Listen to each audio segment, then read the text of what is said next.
next guest, he was born in Miami and raised in Venezuela from the ages of 3 to 13 years old. From Colombian and Venezuelan parents, he is an actor, a producer, and an activist. His name is Wilmer Valderrama. Has been making us audience laugh, listen, and think for nearly 2 decades. He is perhaps most recognized for his role as Fess, an exchange student on the Emmy Award-nominated series That 70 Show, for which he garnered several Teen Choice Awards. Now, he is co-starring a TV series in CBS called NCIS, but he also has been dedicated to impact the world in a very positive way with an organization called Harness, supporting minorities and vulnerable communities in America. Our correspondent, Michelle Gidios Hakim, had the opportunity to sit down with him at the Soho Hotel in Miami Beach to tackle these issues. Here's the interview. Thank you, Wilmer, for being with us today in the Millennial Way show. Before we start to talk about NCIS, I want to talk about your path as a leader and outstanding social activist.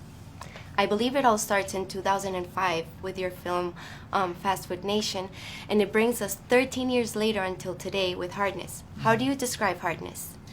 Well, first of all, thank you for mentioning, you took me back to that very innocent moment where I realized the responsibility I had with my community. You know, I thought I was just an actor playing characters and hopefully people liking them and telling cool stories, and then I realized that I was saying so much more with my characters. And throughout the evolution of all those years, I've been able to be part of a bunch of organizations like the Hispanic Caucus, the Hispanic Caucus, where we were able to create youth leadership programs. I've worked with President Obama on immigration reform, and one of the first ones to tell our immigrant stories through our Obama Organized for Action, and from climate to all these things. And I learned so much from what a lot of those organizations do really well, a lot of their vulnerabilities and a lot of the things that they really could do so much better.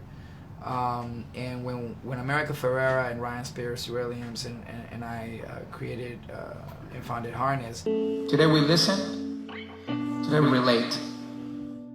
These are people who are seeking to fulfill their dreams, to build something great. I came shortly after the election. I mean, everybody felt very deflated, and we thought we need to be in community. And in a nutshell, we invited all of our activists and incredibly aware artists, and we came to my living room at my home, and it was 70 of us.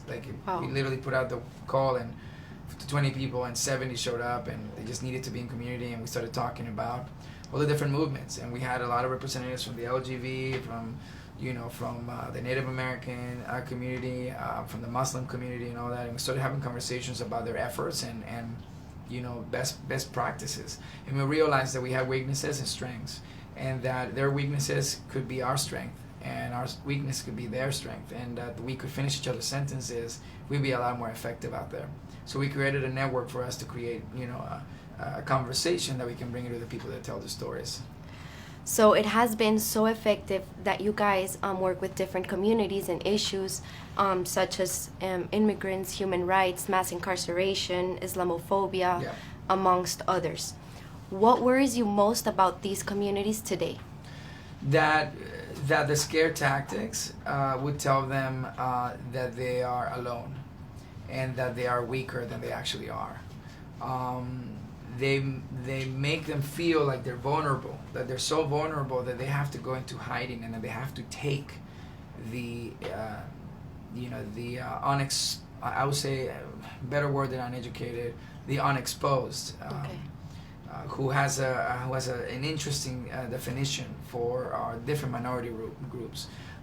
That's the one thing that concerns me, is that because of the scare tactics, and in every election cycle, there is an attempt at keeping them in their homes and not having them join the political process, because them united would overnight throw off any regime that would suppress the rise of minorities as a majority group.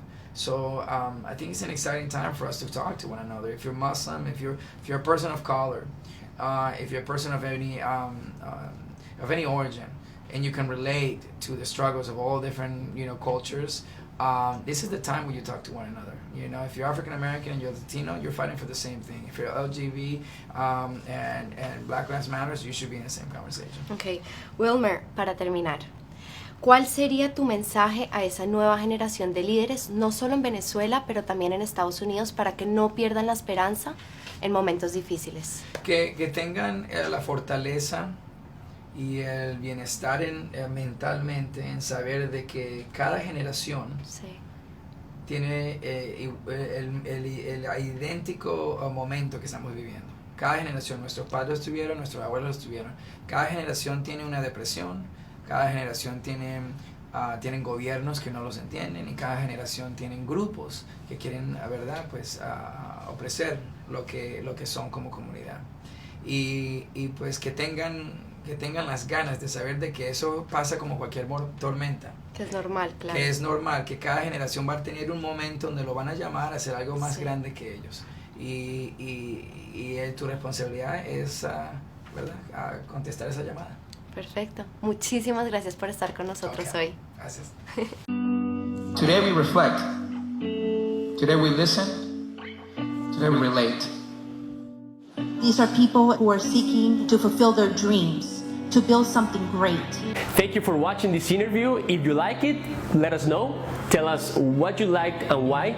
Let's create this engagement to grow our community. See you soon with another fascinating guest from around the world. My name is Ismael Treviño, and this is the Millennial Way Show, empowering the new generations.